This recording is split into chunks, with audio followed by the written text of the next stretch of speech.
So outside of canoeist slalom at the moment, I'm setting up my breathing business, Inspired Breath Academy. The aim is to coach people to breathe better for happier, healthier, longer lives.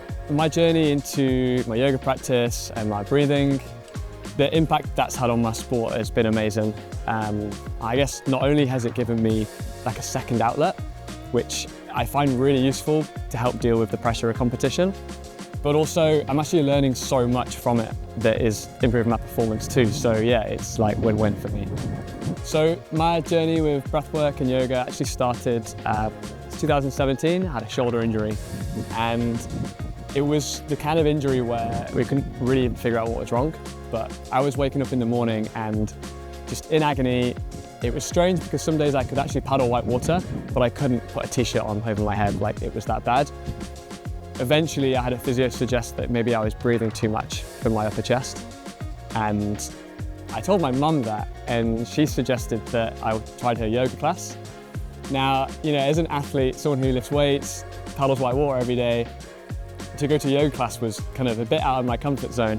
And yeah, subsequently really struggled in a room full of like older women. They were so much better than me at it. So I think in that moment, your ego does one or two things. You either kind of dismiss it, like this is not for me, or you realise, oh, you're kind of exposed to weakness here, and maybe I've got a lot to learn. And wow, there has been a lot to learn. Yeah, it's been quite a journey since then. It's so useful to have like a second focus. I think as an athlete, it can be very easy to kind of, even for yourself, but for sure let other people define you by your results.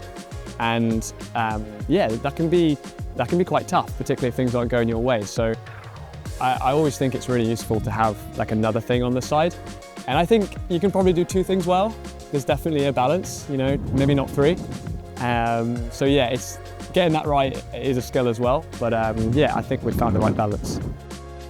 From my experience, what makes more to me so important, when I've worked with athletes over the years on anything to do with more to me, I've seen it really make a difference when it comes to their confidence in who they are, the energy that they have to bring not just to their sport but to life outside of that. And more to me can mean so many different things. It can be about who the athlete is and exploring who they are, what's important to them, how they want to show up in sport, but also what they want to go after in life alongside or beyond it. It can support them to get the balance right, to actually find things that they're passionate to do outside of the sport that can help with their downtime, their recovery, and actually having all of those things can really add to their enjoyment, to how long they might stay in a sport, because sport is great, but it has its highs and it has its lows.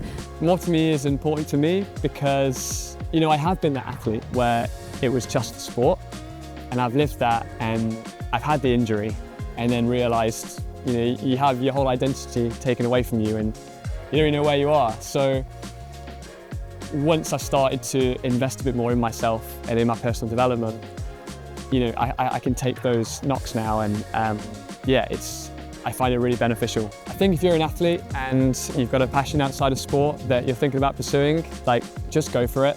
You're in a really cool position. People look up to athletes, you know, and it is a responsibility as well. And yeah, I think people are going to want to hear what you've got to say, and it can only just bring positive elements to your performance too.